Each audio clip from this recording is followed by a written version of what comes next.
We'll start our meeting as soon as we get a quorum.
Good morning, everybody, and it's time for our monthly TPA Governing Board meeting. Today is Thursday, March 17th. It's 9 a.m. and change. And can I have a roll call, please? Yes, so Steve Wilson, Yvette Drucker,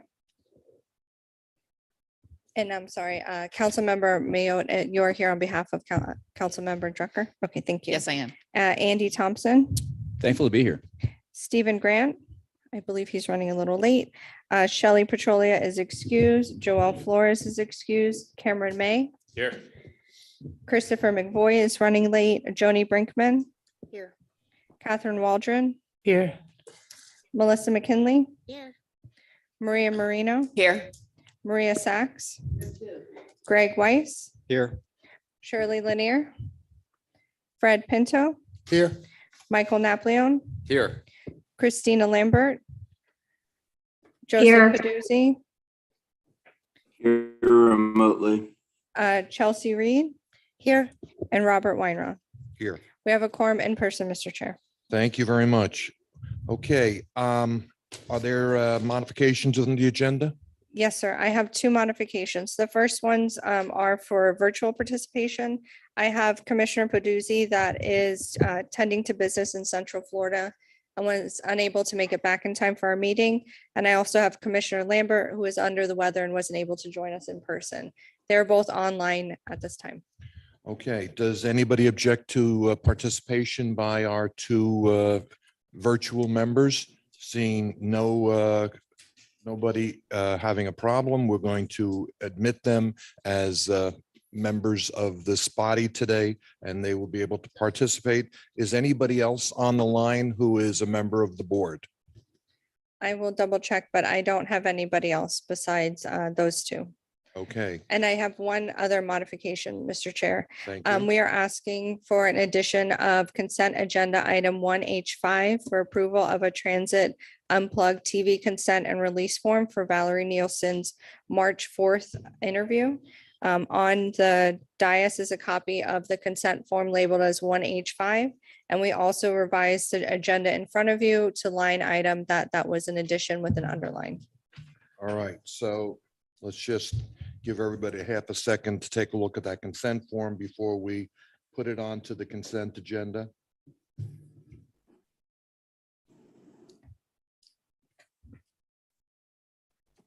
All right, what we're going to do before we get to the consent agenda is we're going to do a special presentation. We have And I'm sorry, I will need a motion to approve our, the modification to the agenda. okay, do I have a motion? I have a motion by Councilman Napoleon, a second by Commissioner McKinley's.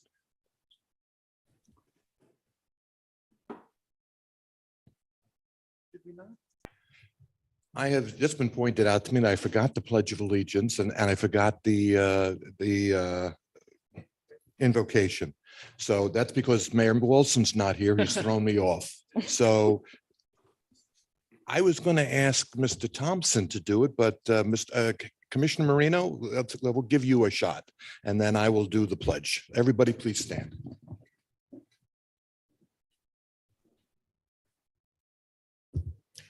Please bow your heads with me. Let us pray silently together, each one of us according to our beliefs. Let us offer thanks for the blessing of fellowship around us. Let us be a source of hope for those in need. Let the feelings of love, kindness, and a well-directed yet gentle spirit always be reflected in our actions. And as my mom always says, let's leave the world a better place than we found it. Amen. Thank you. And please follow. Pledge allegiance to the flag of the United States of America and to the republic for which it stands, one nation, under God, indivisible, with liberty and justice for all. Thank you, everybody. See, and obviously, we miss Mayor Wilson, but thank you, Commissioner Marino. That was very thoughtful. All right, let's try and get back on track here. Move to approve the appended agenda. Thank you, Vice Mayor. We have a Second. motion to approve the modified agenda. Do I have a second? I have a Second. second by Commissioner Sacks. All in favor? All opposed? Please show that is approved unanimously. Okay, general public comments. Do we have any general public comments, Margie? Not at this time, Mr. Chair. Okay, we're back on track. Time for special presentation. Yes. As you know, it is Bicycle Month. And some of us actually came here about a week ago and had a very easy ride around town. And I thank our interim executive director for making it a very pleasant trip.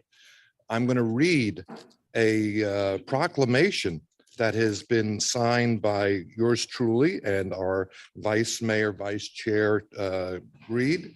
And it says, whereas the state of Florida and Florida Bicycle Association recognizes March officially as Florida Bicycle Month, and the Palm Beach Transportation Planning Agency, TPA, will recognize it locally. And whereas the Palm Beach TPA collaborates with the Florida Department of Transportation, Palm Beach County PalmTran, its municipalities, and other stakeholders to encourage bicycling as an alternative form to transportation. And whereas the Palm Beach TPA has set a target of 0 bicycle-related fatalities and serious injuries.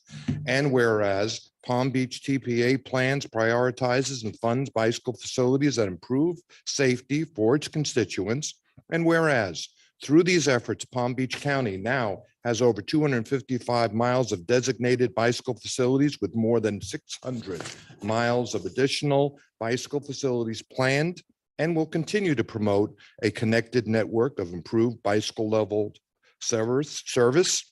Now therefore be it proclaimed by the governing board of Palm Beach Transportation Planning Agency, assembled in regular session this 17th day of March 2022, that the month of March 2022 in Palm Beach County is hereby proclaimed Florida Bicycle Month. Yay. As promised, we're going to have our class picture. So will everybody come on up front here, and just in time for Mayor Grant to join us.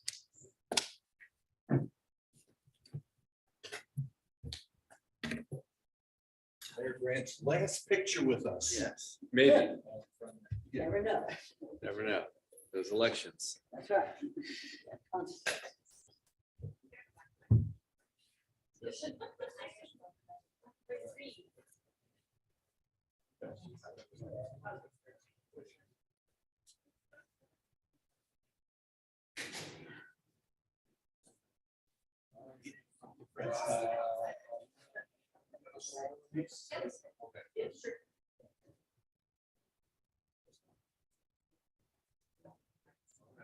Very good.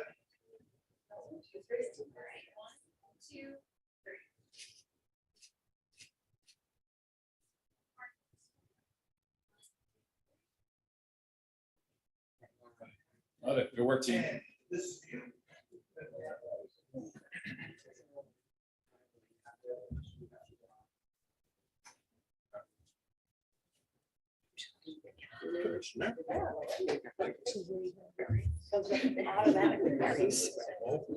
morning.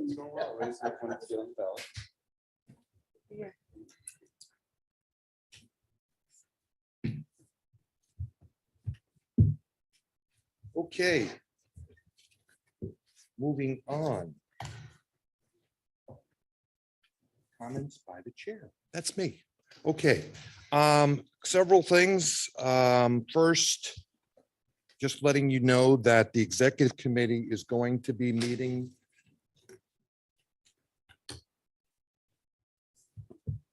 Okay. Want to do that first? Sure. We have one more special announcement that we're really proud of. And would you like me to announce it? Or Take it. okay. So we received the Bicycle Friendly Business of the Year Award from as the TPA, and we have a special guest here to give us that award. If we could call her up for a photo, and also our Alyssa Goldberg, our pedestrian and bicycle coordinator, who actually nominated us for the award. So thank you so much. And thank you for being here. Thank you, Valerie.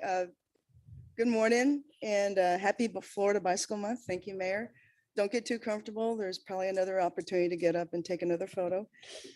My name is Becky Afonso. I'm the Executive Director of the Florida Bicycle Association. FBA is a membership-driven 501c3 nonprofit whose mission is bicycling education and advocacy. So this morning, it is my pleasure to present the Palm Beach Transportation Planning Agency our 2021 Bicycle Friendly Business of the Year Award.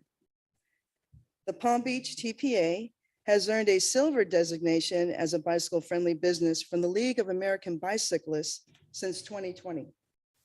The attributes of a bicycle friendly business include programming that demonstrates encouragement to bicycle, engineering for bicycle facilities, education for safe and smart cycling, equity to ensure this cycling is for everyone, and evaluation to plan and make improvements for cyclists. As you know, it's not that you achieve one attribute and move on. It's a simultaneous achievement to address all of these 5 E's at all times. This is a daunting commitment, but one that values the lives of people who ride bikes. Your commitment to put people first, to focus on saving lives, and to achieve Vision Zero, the goal of no traffic crash fatalities or injuries, is not only commendable, but it is also award-winning. Thank you, Palm Beach TPA, for doing what you do to create the Bicycle Priority Map, encouraging Love to Ride Florida Bicycle Month participation, attending safety fairs, and planning a safe, efficient, and connected multimodal transportation system of users of all ages and abilities. Please keep up this good life-saving work. It is really my honor to present the Palm Beach TPA, our 2021 Bicycle Friendly Business of the Year Award, which I happen to have right here. All right. Well, thank you.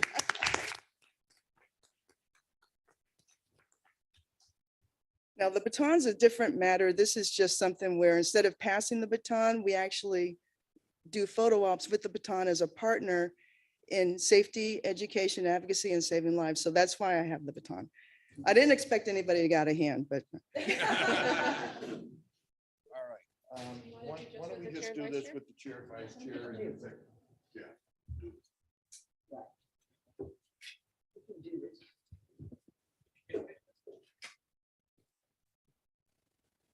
I'd give Chelsea the baton though. She's the runner. I know, I like the baton.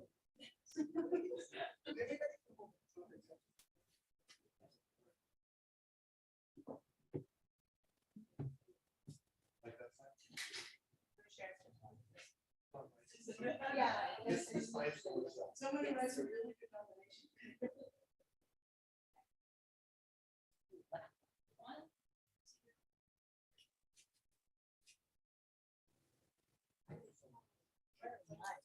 Please, please. keep up with it. I know you have to.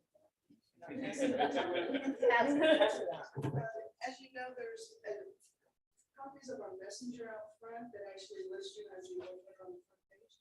Our summer issue will have a narrative in the center spread as to what you're doing. So thank you very much. All right, so you said we're silver. What's the highest level? I believe I'm- Oh, well, we have work to do then. You know, Mayor, I used to live here in the 90s. I actually lived in West Palm Beach, Boynton Beach back in the 90s. And I really am thinking about moving back. This is great. Thank you. Thank you. And, you know, when we did our bicycle ride, we really did have an enjoyable time going around the town here and even seeing the facility that Brightline has put next to the station there so that people can use a bicycle, do that first mile, last mile. So I think we are moving towards a bicycle friendly community. And notwithstanding my railing against Vision Zero, I know that we're doing everything we can to make it safe for bicyclists out there. Okay, let's move on to my comments real quickly.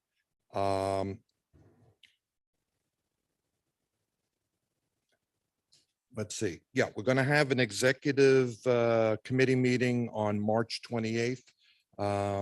That's going to be open and public. So anybody who would like to come and watch, it will be also available online. I think the executive director is going to allude to that as well. And we're taking a field trip tomorrow. A number of us, we're going down to Miami. I'll also allow Valerie to give us a little bit of an update on that. And another field trip down to Dallas next week for a seminar on transportation. So I'm going to be traveling a little bit. That's all I have for right now. Oh, one other thing, just to update you, as you know, we're doing a search right now for a for a executive director, obviously. Valerie's our interim. I wanted to provide you with an update. The firm that we've hired has undertaken the task first of getting a job description, which I guess is a good thing. They're working on getting that approved. They will be distributing that to the full board when they have the final job description. And that process continues. Hopefully within the next month or so, we should have a final report from the executive search firm. And then we can take up the issue of a permanent replacement to Mr. Urin. At this time, I invite any board member who has any comments to Commissioner McKinley. You are recognized. Yeah, just a quick comment. I spent a couple weeks up in Tallahassee at the end of session and quite an entertaining circus to witness as always. But one of the bills I was up there to follow was Senate Bill 160. And that is traditionally a transportation designation that was originally filed as a transportation designation bill. And it ended up becoming the train bill for a lot of other transportation related issues, but it did pass and it should be on its way to the governor. And one of the items in there that I was focused on was the renaming of a portion of State Road 715 in Pahokee after two fallen Palm Beach Sheriff officers, Deputies Donta Manuel and Jonathan Wallace. And that did pass. And just want to say on the record, thank you to Tina Polsky, Gail Harrell, and Kelly Skidmore, our delegation members, for getting that bill passed. And thank you, Commissioner, for your efforts in that regard as well. Thank you. Anybody else? I don't see any signs raised. Yes, Commissioner Mayotte. Thank you, Mayor Weinroth. This is my first time here. I want to filling in for my council colleague Yvette Drucker. I just wanted to let everyone know that I spoke with Ms. Nielsen during my agenda review about the I-95 on-ramp signals. I know that's not our purview, that we are not, it's an FDOT project, but they have been recently turned off, the ones on Palmetto Park. And so Ms. Nielsen has kind of put out the feelers to see about why they were turned off, where are they going to be installed in other places in Palm Beach County along I-95. So I just wanted to give you all a heads up to let you know that these could possibly be coming. I don't know why they are so important. They've been in Miami-Dade County, sorry, for decades, and I've never seen them on. So I just was trying to get a feel for what are the purposes of these signals. They seem to be, at least on Palmetto Park Road, where we have one now, that the traffic backs up onto Palmetto Park as we're trying, because there's so much traffic on 95 that it's not allowing traffic to flow as it would normally. Anyway, so I just wanted to give you all a heads up on that Ms. Nielsen is getting some more information on that for us. So thank you very much. And Chair, I do have John Crane from FDOT District 4 with his hand raised. I believe he wants to address the council members' comments. Hi, good morning. My name is John Crane. I'm the District 4 Planning and Environmental Administrator. I don't have an answer to all the questions that Valerie put out. I'm seeking to get those before the end of the meeting. But just to kind of address your initial, why are we installing them and how do they function? The purpose is to regulate the density, right, of that traffic in the outside lane, the lane closest to the ramps.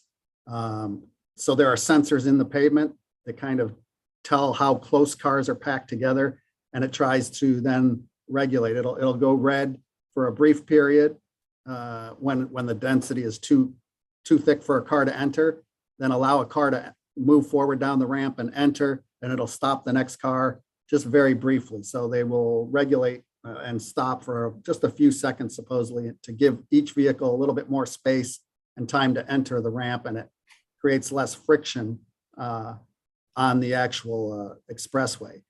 We have a process to install them all up and down I-95. They're almost installed throughout Broward, and we're just starting to install them in Palm Beach.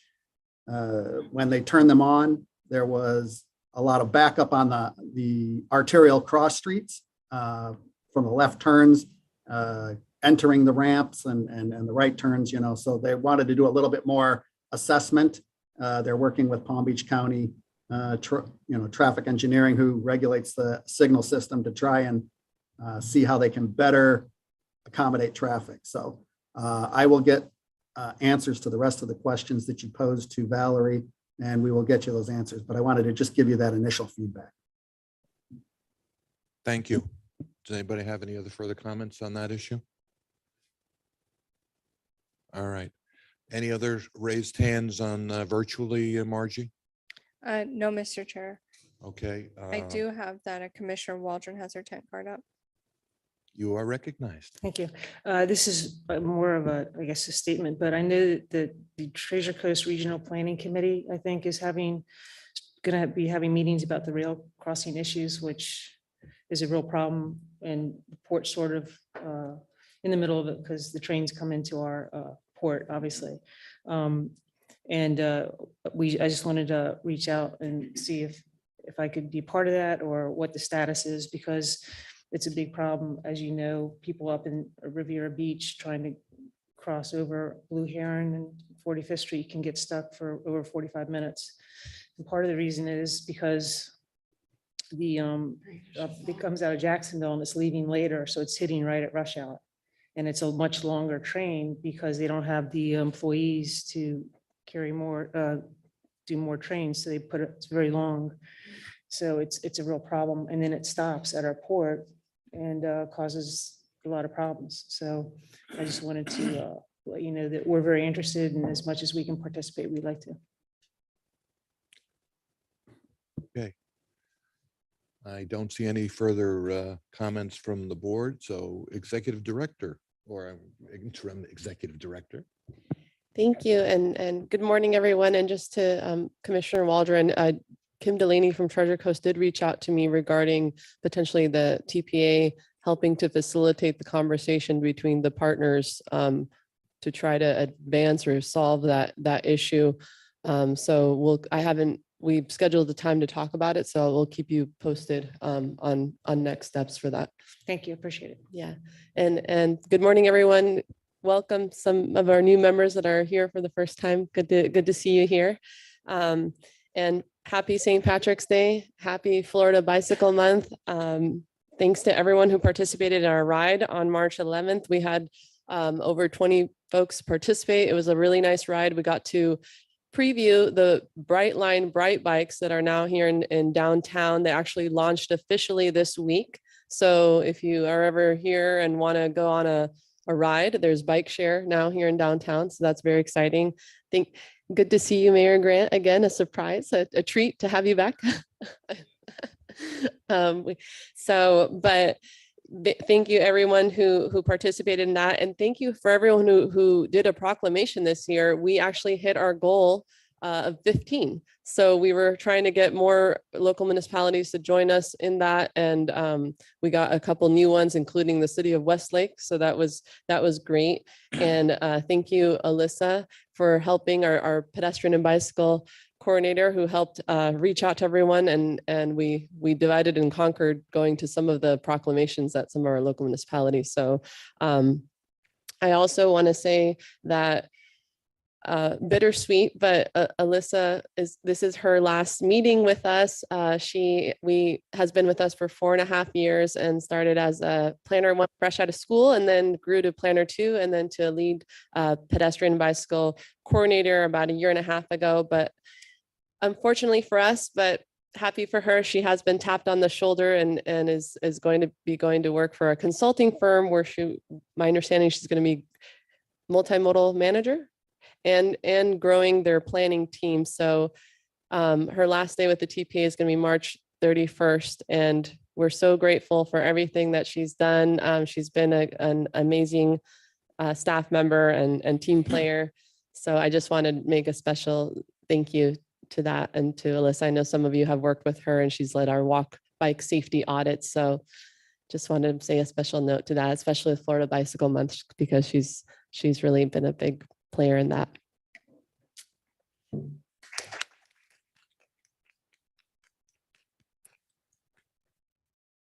And Florida Bike Month's not over. So if you'd like to participate in Love to Ride with your municipalities, there's teams that are competing, some of them taking that more seriously than others. So if you want your city up there against some of the other ones here locally or your organization, log your miles. And if there's still events happening, so go to palmbeachtpa.org/walk-bike for more information. The mayor talked about our peer exchange that we're doing tomorrow. So this stemmed a little bit from the Safe Street Summit. Unfortunately, the mobile tours were scheduled at the same time as our board meeting in February. So I mentioned that to the Miami-Dade TPO who was hosting it this year. And they said, we will make it up to you. We will do a special day just for you guys if you want to come down and ride our transit and hear about everything that we're doing with our enhanced transit plans, smart plan, how we are doing public-private partnerships. So it was planned a little last minute, but we have a group of folks going and we're excited to go learn from them. We're going to be riding Brightline down and trying out their transit, learning from their TPO executive director, their TPO chair. We're going to be hearing from the president of Brightline, District 6 secretary, and several other folks. So excited for that. And we'll do an executive summary of what we heard with key takeaways to share with all of you. But that's happening tomorrow. And the mayor and I are going, Chair Weinroth and I are going to Fort Worth, Texas for actually on Sunday we were invited to participate in a panel with Palmtran to talk about how MPOs, counties, and transit agencies can collaboratively plan the transit system, what we're doing, best practices that we're doing. And this is an executive summit for transit agencies and other planning agencies that plan transit. So we're excited to go to that. And related a little bit to that, the consent form on the walk-on was I participated in an interview for Transit Unplugged TV. They were doing a Florida episode asking, they interviewed Clinton from Palmtran, the president of Brightline, the CEO of Jacksonville Transportation Authority, and a few others about what's happening here in Florida in regards to transit and the future of enhanced transit plans. So I got to speak a little bit about the TPA and what we do. And so that's that media release form to be able to appear in that interview. So several things, exciting things coming up. The mayor already mentioned that there's an executive committee meeting happening on Monday, March 28th at 2 p.m., both in person and virtually. And we are also doing a panel event on mobility and economic development here at the TPA on Thursday, March 31st from 10 to 12. And that's more of an educational event, but we're hearing from Kelly Smallridge from the BDB. We're hearing from Jonathan Hopkins from the VP of Brightline Mobility. We're also hearing from Alex Esposito with Circuit, Rafael Clementin with the DDA, and Gopal with Related. So hearing from the public and private sectors about the economic development that we're experiencing, the desires for mobility options, and that's what that panel, it's more of a, we hope to do a speaker series on topics of interest. So that's kind of to kick it off, and it'll be here in person, but also you can just listen in via Zoom, and it'll be recorded if you miss it. And just a reminder that Action 6A from our strategic plan directs us to promote board member attendance at transportation conferences. So please check out our conferences page. And if you're interested in attending any of the transportation related conferences, let us know.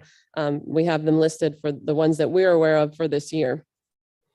And lastly, our annual grant program application window recently closed. And we have on page 2, the applications that we received for this year for both our local initiatives program and our transportation alternatives program. The draft total requests are 20.86 million for local initiatives and 3.12 million for transportation alternatives, which is right around the actual funding that we have actually in those grant programs. So what's going to happen next is that staff is going to work with FDOT and the local applicants to vet these applications, make sure that they're doable projects, and vet the costs. And we'll be bringing these back to the board, to the committees and board in July. We'll be scoring them, ranking them based on our adopted objective scoring, and we'll be bringing those back to you for approval and adoption in July. So this is the first draft of the applications that we received, and we'll be vetting those and bringing them back to you. But we just wanted to share that with you for information, and we hope to work with our local municipalities and our partners on future grants and applications to get more of these in the future. Thank you. Thank you very much. Any questions, anybody? Anybody online looking for some information? No, Mr. Chair. Very good. Okay. Thank you, Valerie. All right, it's time for our consent agenda. I gave you a lot of time to read this media release. Does anybody have any item you want to remove from the consent agenda? I'll take a motion to approve the consent agenda as submitted with 1H5 included. So moved. I have a motion by Vice Mayor Reed, seconded by Commissioner Marino. All in favor, all opposed? That has been approved unanimously.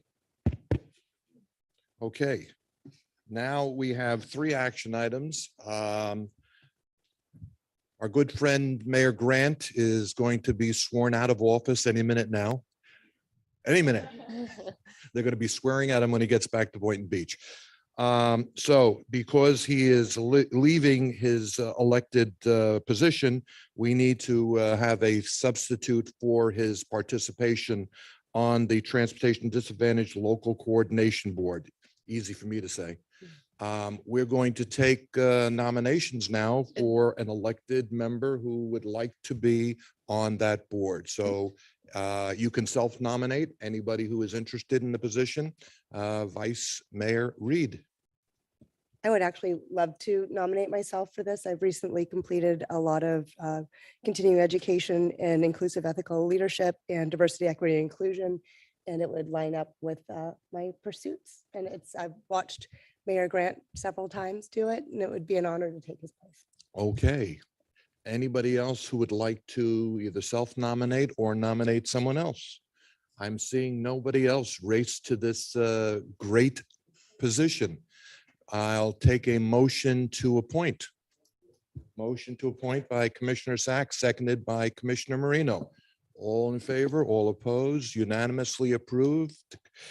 Vice Mayor, Vice Chair, you are now our representative to Transportation Disadvantaged Local Coordinating Board. Say that 3 times fast.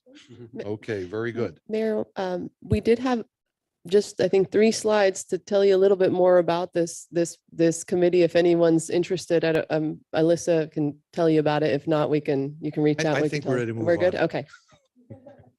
In my attempt to make sure that we have these meetings over by 11 o'clock.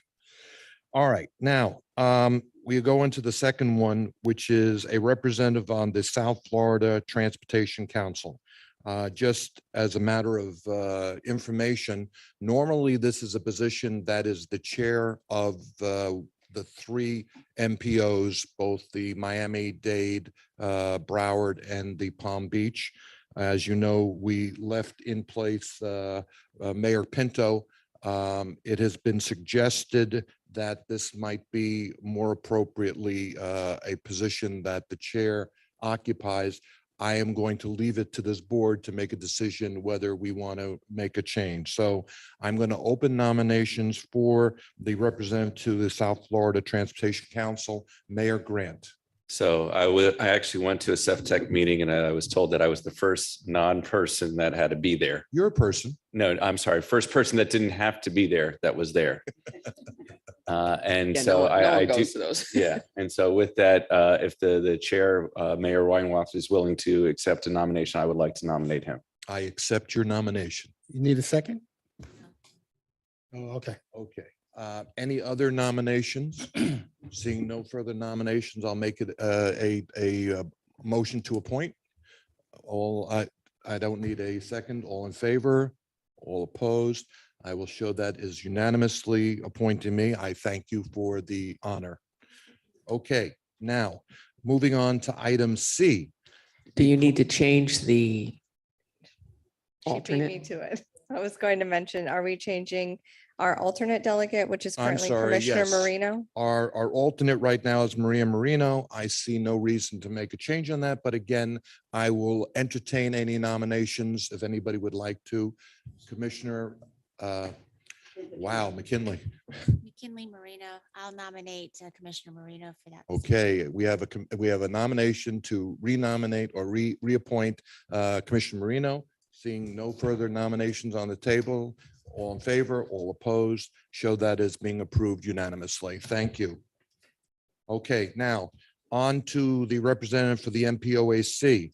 This has turned out to be a problem for me because it is conflicting with the zoning meetings of the Board of County Commissioners, which also conflicts Commissioner Marino. So I think that it's most appropriate that we reopen this and have 2 new people appointed to this board so that there's a better opportunity for participation. The next meeting, by the way, in case you are thinking of being nominated, is April 28th, and then comes July 28th. These are quarterly meetings. They are in Orlando. You are reimbursed for your travel. You can make it a one-day trip. You can make it an overnight trip and go to Disney World, whatever makes you happy. So I'm going to open the floor for nominations for the representative for MPOAC. Yes, Mayor Pinto. Yes, I'd be interested in that role, serving the board. Okay, Mayor Pinto has placed his name in nomination for the position. Is anybody else interested in the MPOAC spot? Don't all rush to. Well, I did enjoy going in your steed, but I just put myself out there for another board, so I don't need it All right, me, well, but I if no think one we're else going to is have offering- we're going to have a designated appointee and an alternate. So let's take the designated appointment first, and then we'll take the designated alternate. All in favor of nominate or appointing Mayor Pinto to this position? All against or opposed? You are appointed unanimously, Mayor Pinto. Thank you very much. Now going to the alternate, I'm going to take that as a nomination of Vice Mayor Reed. Any other nominations? Seeing no further nominations. No. Yes, So, I wanted to be, I was putting my name in for the alternate, so that's a different thing. so, excuse me. I would state that we would nominate Commissioner Waldron as a second alternate, just in case that the fourth Wednesday of the month, something comes up. and again, because of the travel related, I think it's appropriate to have two alternates on this, and that works for me as well. If there's no objection from the board, all in favor, all opposed. So we'll show Vice Chair Reed as the first alternate, and Commissioner Waldron will be the second alternate. And we should now be well represented up there. Thank you, Mayor Pinto, for submitting your name into this. Okay, that's all our action items. So anybody who has other places they need to be, you are now released. Let's move on to information items. Executive Director, would you please introduce the item? Sure. Our first information item is our draft fiscal year 22 to 23 Unified Planning Work Program. Matthew Kama, our CFO, will be presenting this information item. Known affectionately as UPWUP. The UPWUP. Good morning, ladies and gentlemen. I'm going to do my best to restrain the acronyms. You've probably seen in the document, it's very acronym heavy, but I'll do my very best to be clear on that. And again, this is for fiscal year 23 and 24.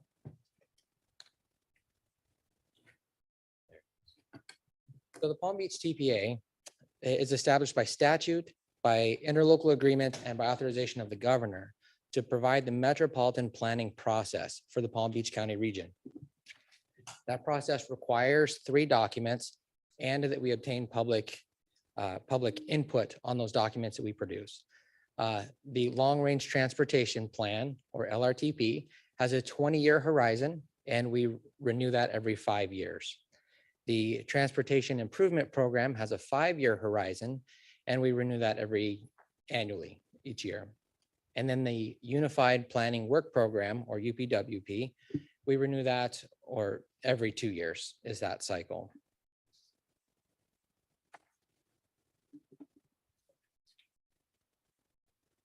Again, the Unified Planning Work Program, or UPWP, will be from July 1st of 2022 through June 30th of 2024.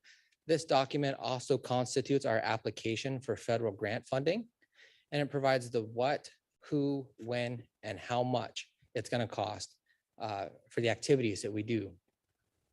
In addition, the agency provides monthly progress reports and reimbursement reports to FDOT so that grant funding can come back to the agency. And we are audited both as an agency, we have to perform a single audit, and through FDOT, who performs a single audit. There's a lot of auditing that happens of all of our activities.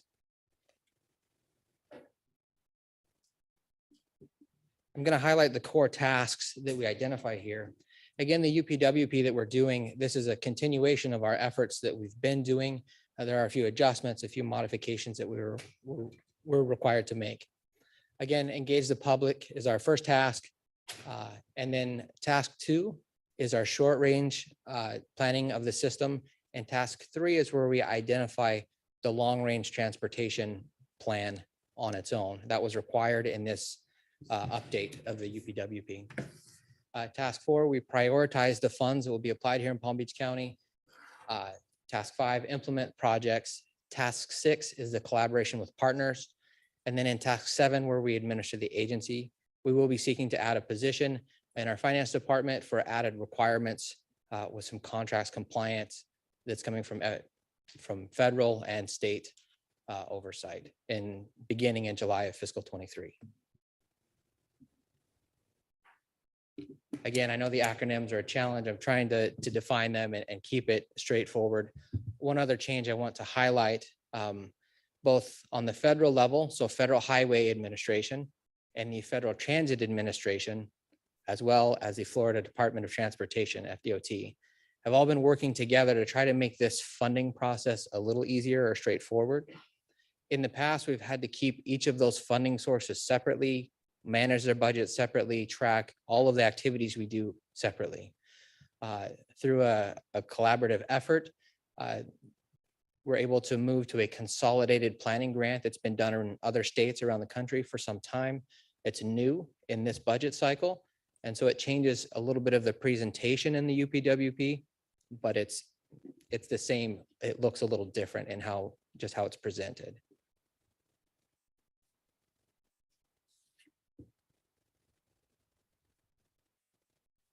I do want to highlight our sources of revenue, how we really fund the agency. Again, the Federal Highway Administration, or FHWA, the Federal Transit Administration, or FTA, the CTD, or Commission for the Transportation Disadvantaged, and then our valued members here on the TPA board who provide member dues that we use for additional engagement and resources as we serve Palm Beach County.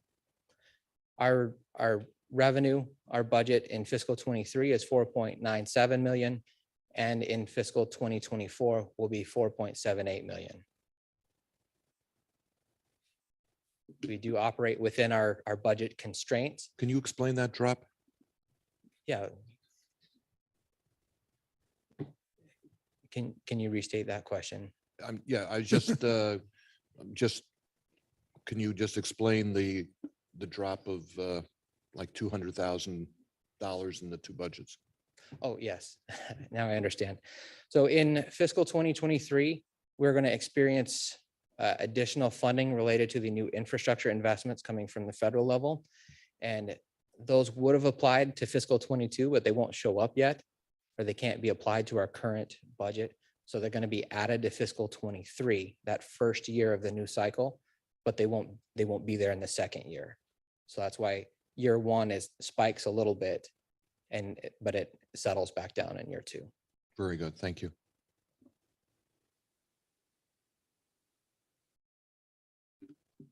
And as I was stating, we operated within our budget constraints.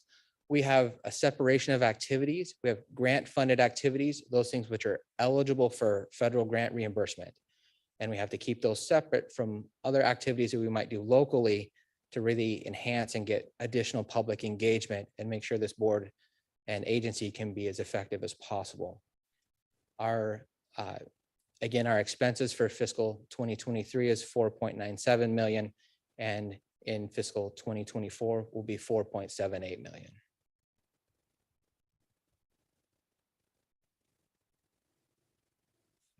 And to put us on the timeline as to where we are, we presented the draft UPWP to our CAC, TAC, and VZAC committees on March 3rd, 2nd, and 3rd.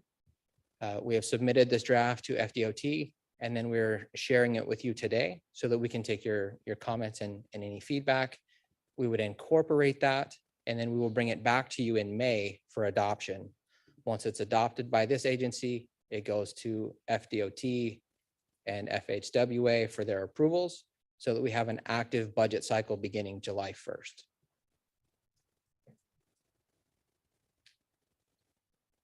We've also made this document available for the public and all to see at palmbeachtpa.org/UPWP. And this is what that form looks like so that comments can be submitted to us. And those are my comments for now. Again, we'll be back in May on this, and I'm happy to answer any questions. So it'll be an action item on May 19th. That's correct. Okay. Any questions? I see Vice Mayor Weiss, you have got your card up. Thank you. Thank you for the presentation. My question, kind of going back to when you were talking about the bipartisan infrastructure law, and I know a lot of the money that's in there is directed to transportation. And I thought it was going to be reoccurring for about 10 years. And so my question is really about why why there is no reoccurrence of that funding coming to the agency? I'll clarify a little bit. So that is a continued funding, increase in funding source over that 10-year period. In the first year, we would be receiving some money now, but we can't incorporate it into the budget. So in basically the second year, we're adding the first year funding in. So that's why it looks larger in that first year. It's all increased, but that first year has a year and a half or so in it. But there is an expectation that it'll be continuing over the next number of years. That's correct. Okay, all right. Thank you. Appreciate it.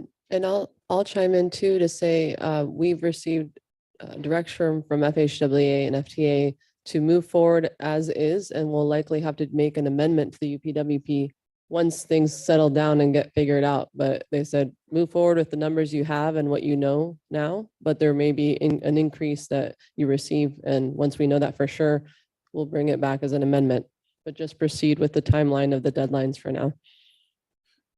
Yeah, my perception is that since a lot of this is going to be grant driven, there'll be a lot of amendments as we get those funds to incorporate that into the budget. Would that be correct? We have some initial numbers, which we've incorporated now. And yes, as that finalizes, then we will bring amendments to you as necessary. Very good. All right. Any comments online, Margie?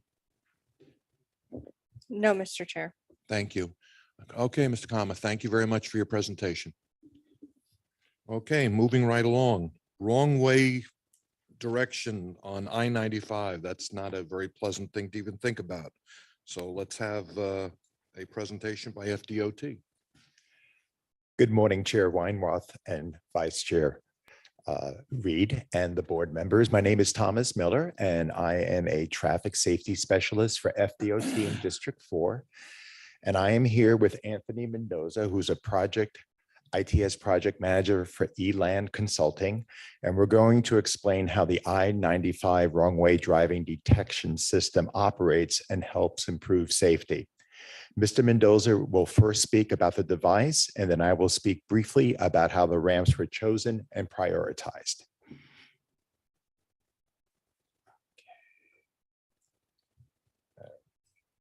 Okay. Here you go.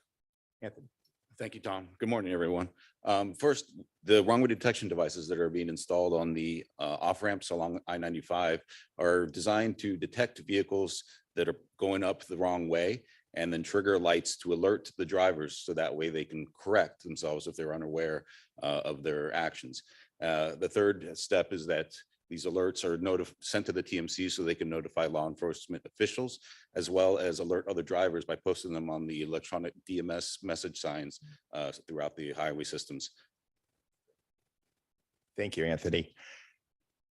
Okay, I'll just give you a little background. Back in 2019, FDOT conducted a statewide study in conjunction with FIU and identified the off-ramps which could be associated with wrong-way driving on limited access roads.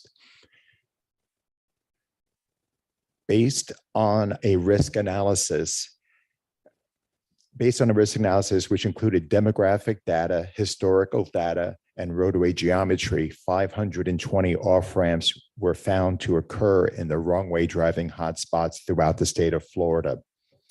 In District 4, which comprises of 5 counties, starting from Indian River County south to Broward County, there were 135 off-ramps identified. Out of the 134 off-ramps, 52 of these off-ramps were identified in Palm Beach County. So these 52 ramps were then prioritized into high priority, medium priority, and low priority based on the probability of someone going in the wrong direction. And I will explain each of the 3 priorities. In Palm Beach County, there were 21 high priority locations, 25 medium, and 6 low priority.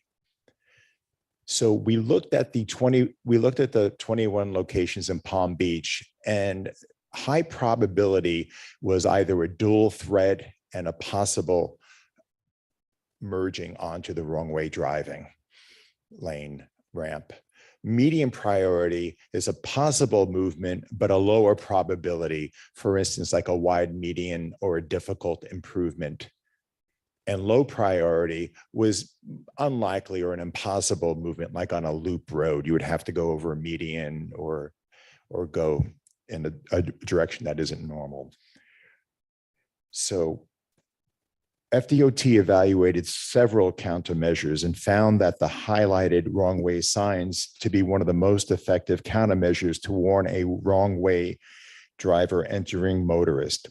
The FDOT intends to expedite the deployment of this advanced wrong way driving countermeasure at the 520 ramps, with deployment at the remaining off ramps following closely behind. This wrong way driving initiative supports the FDOT's commitment to achieving zero fatalities and serious injuries on the statewide system. And these are the locations specifically in Palm Beach. And our proposal right now are the highlighted in blue areas. And you can see that we have some that are high, some that are medium. The low priority ranks have already been addressed, and we will be attending to each of these. Do we have any data as far as which of these intersections actually have had wrong way entry onto I-95? We do, and I can get back to you with that. Thank you. Yes. They are very few, but they do occur. Are there any other questions from anyone? I mean, one of the things that came up in our last meeting was the fact that there was not enough warning for drivers on I-95 that someone had entered. Can you talk about what is being done proactively to warn drivers on I-95 that someone has entered the wrong Yes. way?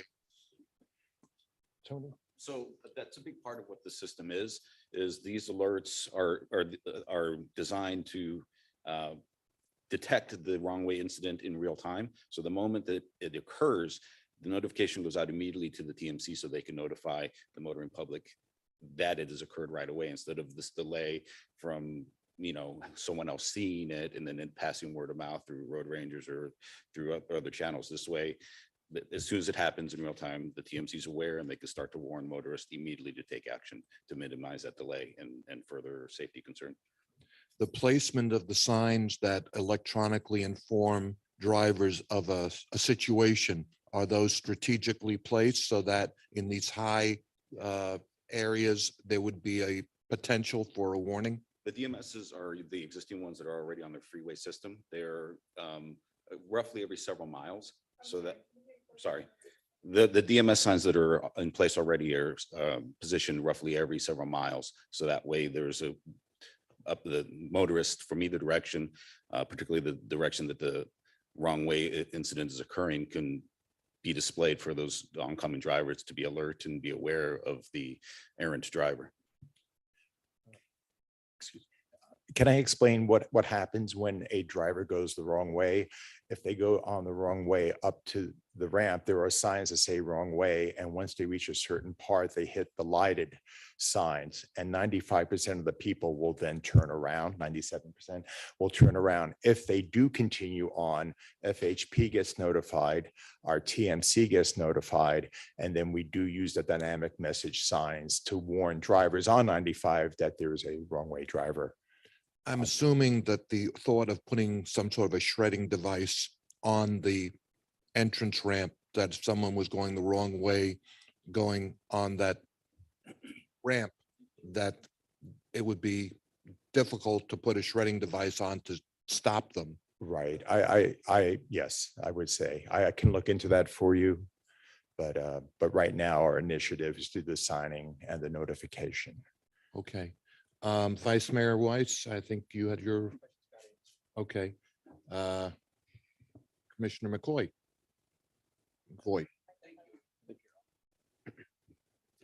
There we go. Thank you. Of course, this seems like a good thing for protecting lives and so on. What I'm looking for is a little bit more context in the big picture of accidents, obviously, we all have approved Vision Zero and DOT is focused on Vision Zero. What I'm curious about is, can you give us some context in the overall world of traffic accidents, how big a chunk of this is, and then the same exercise with expenses. I'm sure this program has some expenses. Can you give us an idea of, on all the Vision Zero activities that FDOT is involved in, is this program, wrong way driving occupies 10% of the problems that we have, and the funding is about 10%, or whatever the numbers are? I can definitely get back to you on that, but I do know that the wrong way driving incidents are very rare, but this program really wants to take care of stopping in general any potential wrong way driving. But I will look into that and get back to you on the data that you're requesting. Okay, thank you. Thank you. Thank you, Commissioner McVoy. Vice Mayor May? Yeah, real quick. So I know in newer cars that are equipped with navigation and GPS, I know particular in my car, when I'm driving on the highway, if there's debris in the road or an accident miles ahead, I get a notification automatically through my navigation. Are you guys looking to add that to this program to alert drivers directly to their vehicle of this? Not at the moment, but let me speak. Tony, is that something? That is something, sorry, as connected vehicles infrastructure starts to improve and become more standardized, that is something that is part of the long-term goal.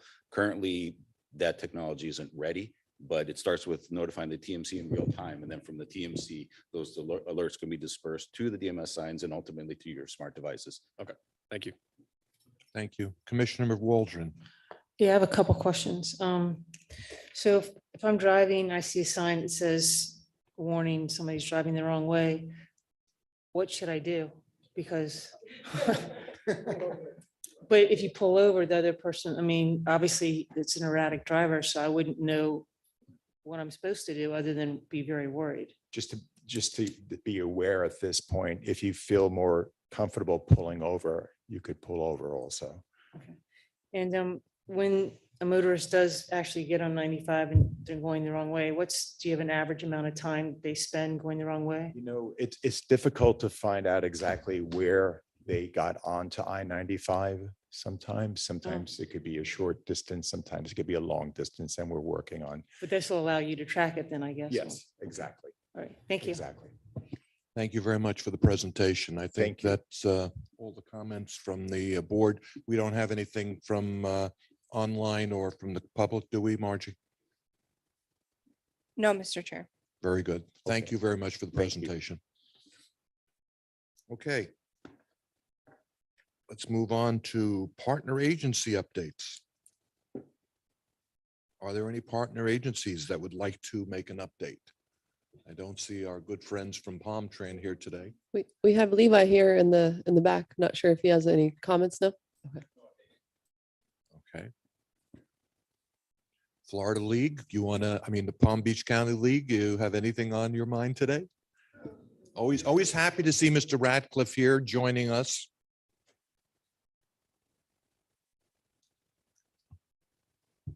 Yes, relative to, I guess it was last month, some direction, we pushed out all the information about Bicycle Week, and I met with your interim executive director. We're looking forward. And it's a partnership that's ongoing, so we have plans to continue putting that information out.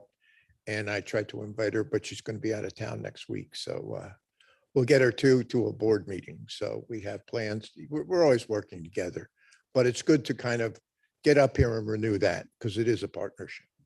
Thank you very much. We certainly appreciate your partnership. Can you have a copy of that presentation disseminated?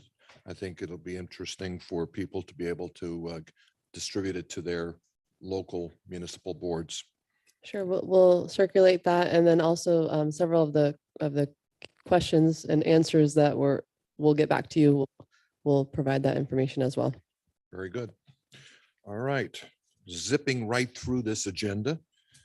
Let's see, administrative items. Do we have any public involvement reports or FDOT scheduling? Yeah, so the administrative items are in the backup. Let's slow you down Go just ahead. for a second, Commissioner McKinley. First, I'll follow up after her. I just was gonna mention, the administrative items are in the backup. If anyone has any questions on them, we can pull them up, but normally we don't present them. They're more of information items. So happy to talk more about them if anyone would like. Thank you. Commissioner McKinley. Yes, thank you. If somebody from FDOT can answer a question for me about their scheduling updates. The first question I have is, after almost 8 years on this board, what is a constructability plan? That's kind of a new term. We have Christine Fasiska from FDOT that looks eager to respond to that question. So thank you. Made this trip all the way up here. We'll give you a reason to be here now. Good morning. Thank you. Yes, Christine Fasiska, I'm the Transportation Planning Manager. So as our projects go through the design phase, we have different opportunities to do reviews. And about 75% when the plans are complete, we go through a constructability review. And we'll look at the cost estimate, the plans, the specs, and there's an opportunity for different input from different folks and reviewers. And then that gets us ready for bidability. Our last phase to get it through to get design completed is then bidability. Okay. And then my second question, if you can answer it, under state road modifications on page 88 of the plan, the State Road 7 project, both legs of that, it indicates that the contracts are letting on March 30th of this year. So that's like in less than 2 weeks. I don't believe that contract has been advertised. So are you just letting the contract that was issued the first time be the one that you move forward in?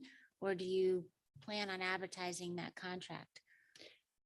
I don't know the exact answer to that. My understanding is that that's still on hold, but I can double check to see if it's actually going to let on those dates. I don't believe so though, but I will double check. Okay, well, that's all right. And then don't give us a report in here that says it's going to let on March 30th if it's not going to let on March 30th. If I can get an update on that today, that would be appreciated. And we've had recent conversations on that project. Do we know the answer to that, Andrew or Connor?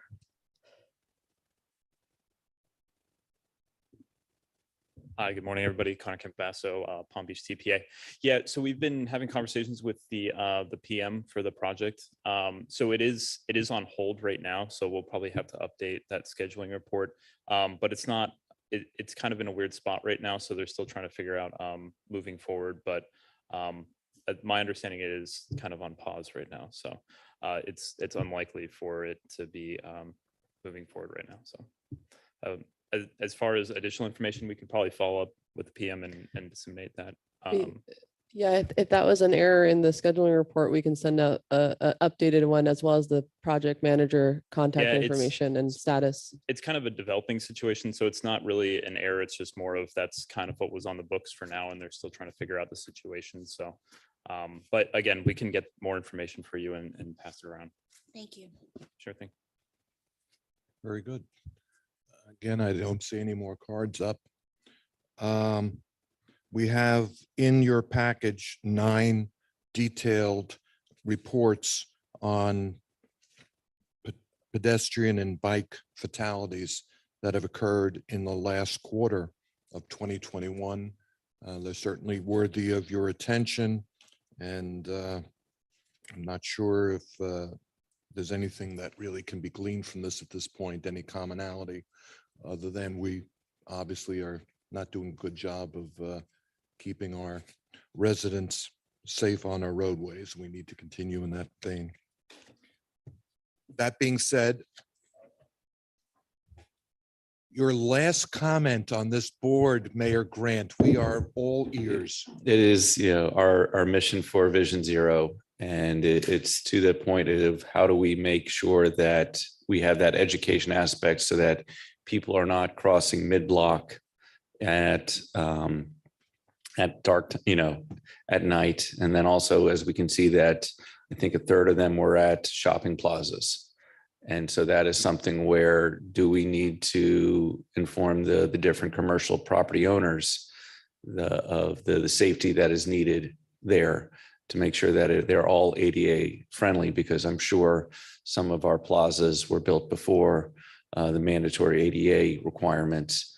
And that is something that we can focus on to make sure that that is something that the TPA could do, is look at the different plazas where we have had these fatalities to see what can we do so that we don't have this issue again. I'll second the motion. All right, so again, we have a executive meeting coming up on March 28th. You will all be asked to come back on April 21st, except for the mayor. You're excused. And with that, we're adjourned. Thank you, everybody.